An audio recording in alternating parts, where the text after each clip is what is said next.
we just want to welcome everybody again, and this is just to discuss, you're going to have to do the slides, Darren. I got it. Okay, go ahead to the next one. So this is just information as we have it now. We know that things are going to change as we move forward, but we want to just let you know some of the information we have pretty firmly right now, but know that we're still working on things, and that we'll note at the end of things that we're still continuing to work on. Go ahead. So for LRC programs, we know that students will return in those AB cohorts and AM and PM sessions as assigned on Monday, Tuesdays, Thursdays, and Fridays. For LRC staff, your instruction will start the second week that you go back to allow for scheduling and supporting individual student transitions. Small group instruction across grade levels will occur within the distance learning model. So we don't want groups of children from other classrooms to cross over into an LRC classroom or out in the hall or anything else like that to limit any potential cross-contamination for students and staff. And that we do that by limiting that travel that they can make between locations for the 2.5 hours they're in school. We want staff to consider prioritizing students making little or no progress for push-in services during that in-person learning session while maintaining those class size guidelines, and your buildings will help you do that. So, so this is for your LRC classrooms at this point. So these are the things we know today. There'll be other things that occur and change, and we'll keep you aware of those as we move ahead. Okay, Darren. Hey, I just wanted to make one clarification that occurred to me. So for some students, the LRC services might be provided while the students are in distance learning, right? In order, if the team decides that the students need to be prioritizing what they're doing in their general education classroom, and then other students who maybe haven't been able to benefit from the distance learning might be receiving their LRC instruction when they're in school. Yeah, it's a team decision as far as that goes. Yes. Okay.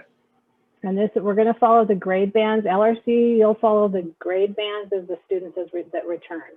So we're going to start with kindergarten and first, and then you'll go up from there. So that is how your students will return. Okay. EBC, we know that students will return in cohorts aligned to their general ed grade level bands. We're working on some other things with transportation that may give us a little bit of flexibility in how we group students, but we'll let you know as soon as we have confirmation from transportation on that.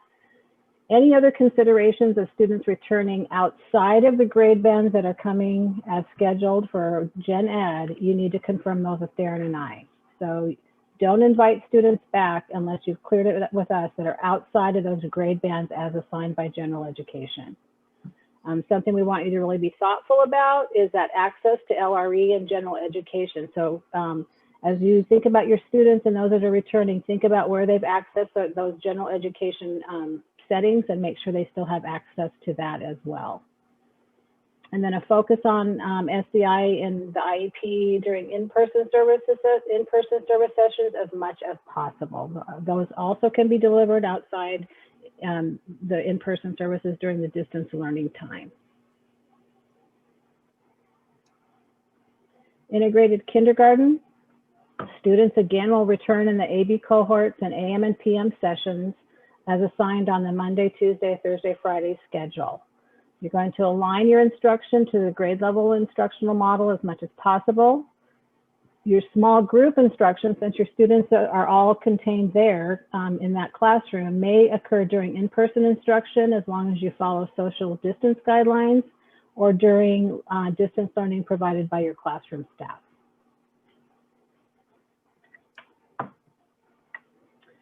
DHH programs, again, students will return in those AB and AM/PM cohorts as assigned by their grade level bands on Monday, Tuesday, Thursdays, and Fridays. Instruction will be provided aligned to the grade level the student is in and whatever instruction they're engaging in there, with interpreters and supports provided within the class size guidelines. Your building will assist you in determining that. Small group instruction, again, outside of the general education classroom will occur within the distance learning model to limit that potential cross-contamination by students traveling between school locations.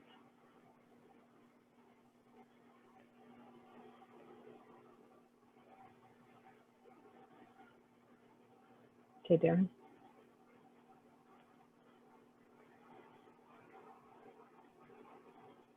Darren, you're next. Is he frozen?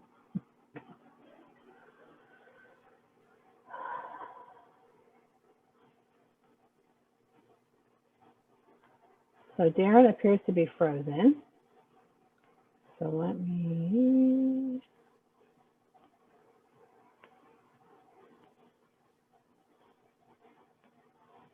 He must be coming back. I'm sorry. He freezes frequently when he's at home. I would do some entertainment at this time, but I don't have anything off the top of my head to provide that until he comes back. We are copying all your questions, and we'll make sure that we get those answered and out to you as we answer them. So please know that we will answer your questions if we don't have time in this session to do that today.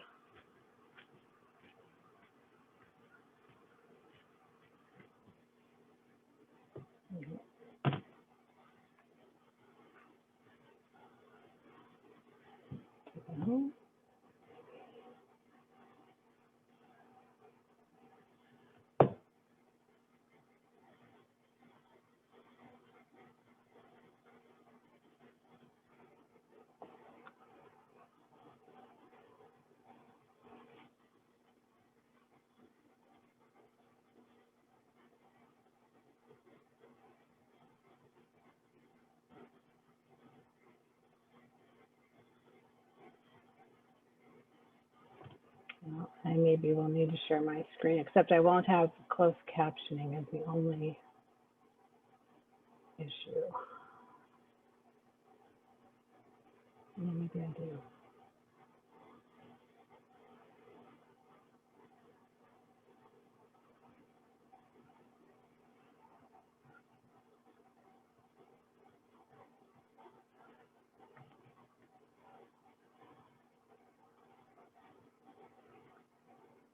So for our, are you able to see captioning at the bottom for me? No. I apologize.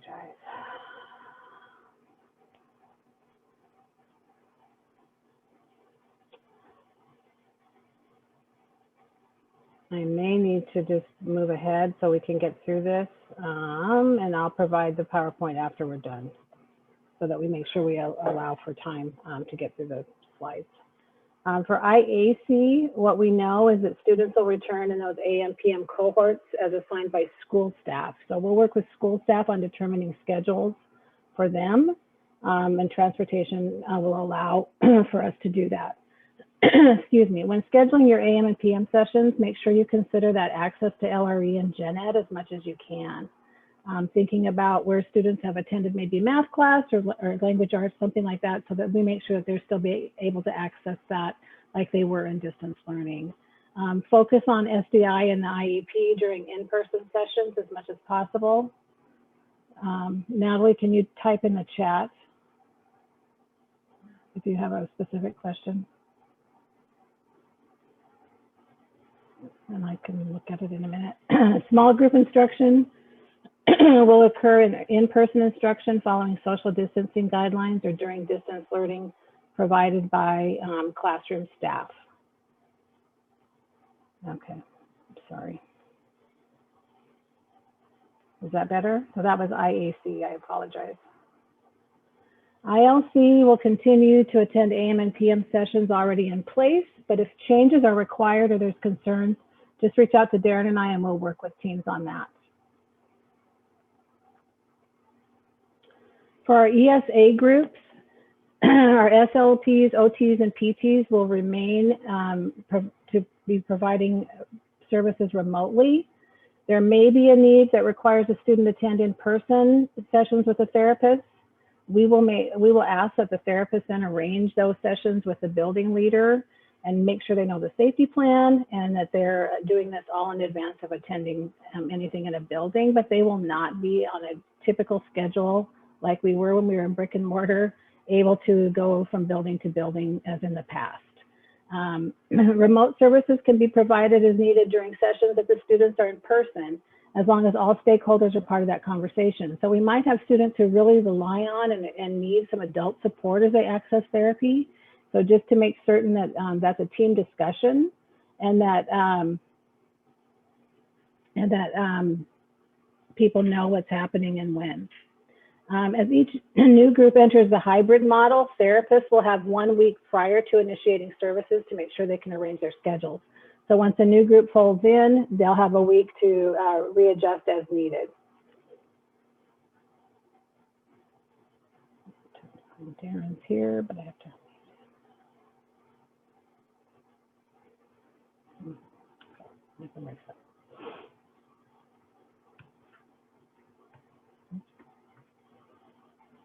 Psychologists will do in-person and remote testing the same as they have been on an individual basis. There'll be continued flexibility in determining in-person and remote work like they have been doing as well. We will work, Darren and I'll be working with both all of the ESA groups on finalizing things, but this is our initial thinking at the moment as it is today.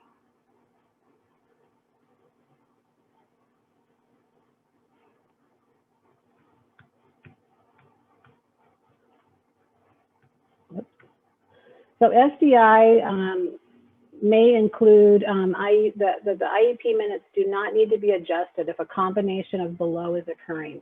So just considering each of these opportunities you're giving students to access learning through that in-person instruction within the gen ed setting provided by the gen ed teacher, in-person push-in instruction in the general education setting by a special education staff member, synchronous instruction during remote settings, and then asynchronous instruction, and thinking about that work that's aligned to the IEP for practice at home that might be provided at the end of an in-person session or via Seesaw and Google Classroom. So what we're continuing to work on as a department is the return in the hybrid model, making sure we're looking at everything we can. We've just been doing this for a short amount of time, so we continue to fine tune and get feedback, but the feedback you're providing us now will be helpful, as well as the feedback in the exit ticket. We continue to really work on that secondary IAC return because those are the only older students that are returning at this point. We'll be offering assistance in identifying student groups for sessions. We're developing guidelines for conversations with families regarding in-person and remote services. We're also working to determine how recovery services will be offered and to whom, and we're also working on continued work on safety for staff who have students who maybe need extra support because of behavior.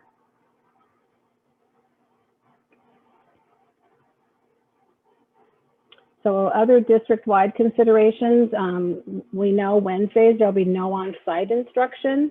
There will be some asynchronous and some synchronous instruction, and this will be prioritized time for teacher and team planning. And the district-wide, there's continuing to work on specific recommendations for Wednesday schedules. So those are not finalized. They're still getting feedback from different stakeholders, you included. That's what this evening is for, is to give you an opportunity to provide feedback that we can take back and consider. So as a district, we know that there needs to be time for staff transition planning, and this will be identified prior to students returning on site. Materials and resources are being developed and available to support this planning, and teaching and learning staff will be available to assist moving forward and ongoing. We continue to work on specific guidance to support both teacher preparation and student learning. So we're still working on those areas. So we know that there's another 2 sessions offered to families on Thursday, one in the morning and one in the afternoon. And then families have from the 14th through the 28th for that family commitment window to make their decision about, or to think about the decision they want to make as they return their students to in-person learning. So I'm going to stop my screen share and answer a few questions and get the link to the, and get Darren in here.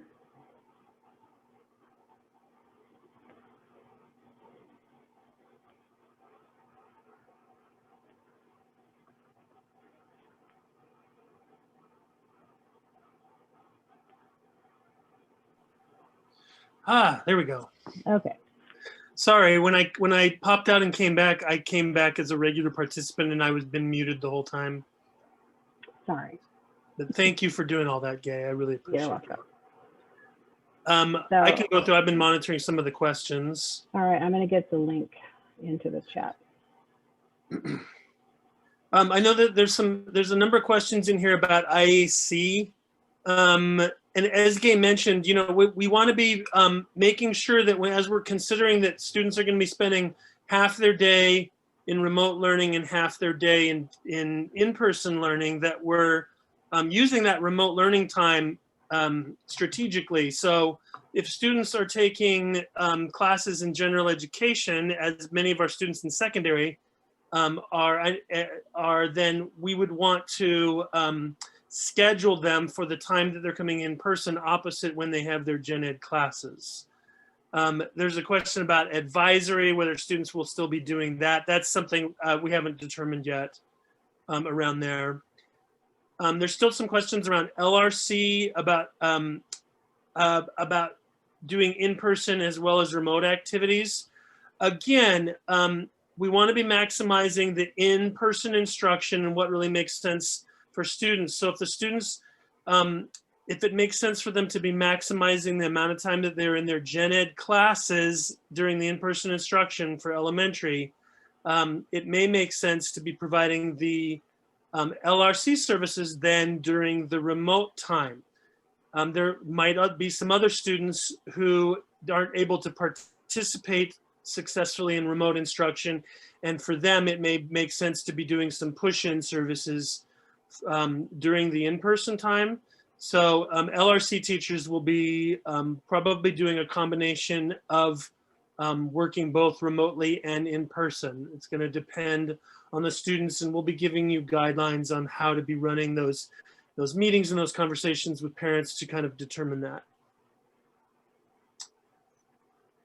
We will make sure that building principals are getting this information that we're handing out today.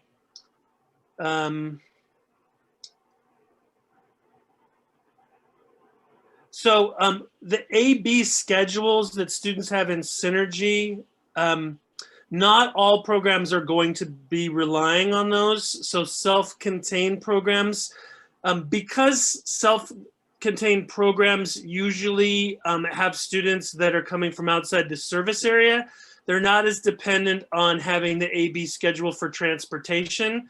So what that means is for those programs that the teachers in collaboration with Gay and I can be determining what makes sense for having which students come in for the AM and which students come in for the PM. So you might be thinking about how you would group your students based on what their IEP goals are, or based on which students work well together. And you can be thinking about that as you're putting together your AB programs, or be thinking about what you want them to access when they're in their general education settings, like we said. So if students have classes that they're attending either in person or in remote setting, those would be reasons for determining an AM or a PM setting. For LRC, because LRC students go to their home school, they will be dependent on the A-B schedule, because that's something that was determined by transportation. But I think you can also have discussion with your building leaders if there's really a priority that you need change. So I would recommend doing that as well. But I wouldn't think that would be allowed for a lot of students at one time. But if there's something that's really a consideration, to make sure you ask. There's a question about IAC pairs working in high school. So the return for IAC would be for the whole program. It's going to depend on,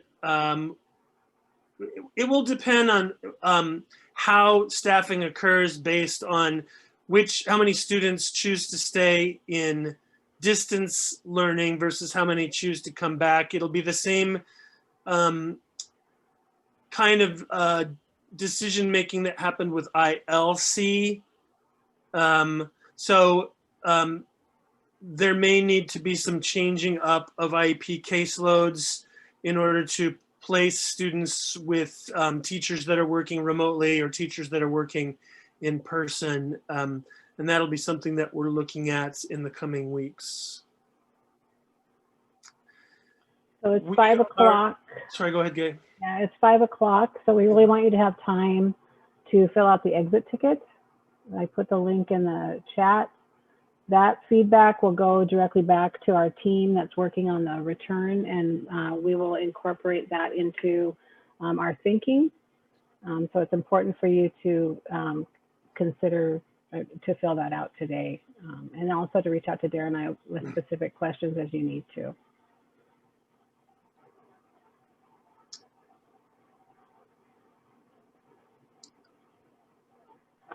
So the link is not, okay, so let me see if I can see if Evan sent a different link. Okay, I've saved the chat, so we'll capture questions that we weren't able to get to. We'll capture those, and this will not be the last time that we're speaking to all of you. So thanks everybody for being here today, and yeah, please fill out the exit ticket. That's also going to give us. Let's make sure it works. I don't know if the link isn't. Yeah, you have to just cut and paste it. You can't click on it. I'm getting it again.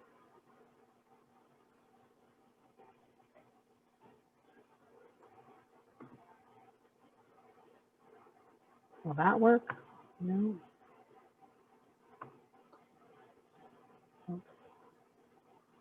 Adapted PE is not changing how it's working.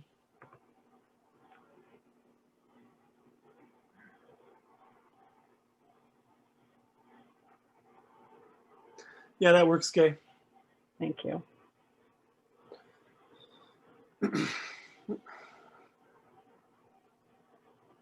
So can everyone access the link? You want us to wait a few minutes?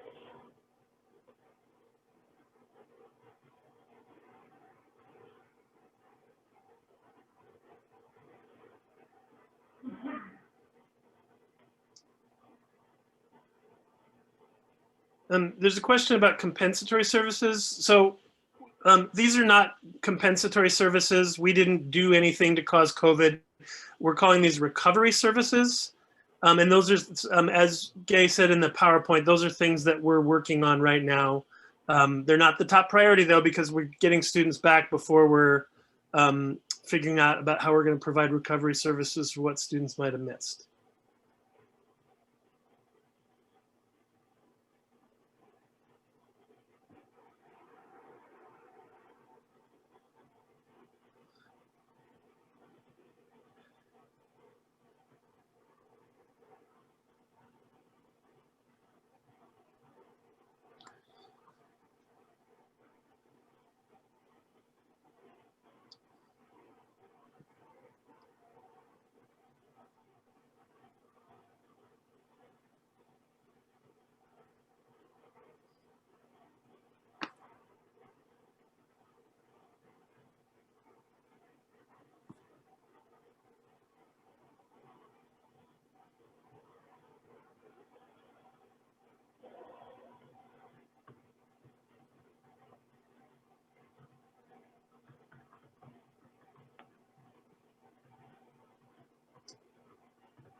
Okay. That should have given everybody an opportunity to get into the exit ticket.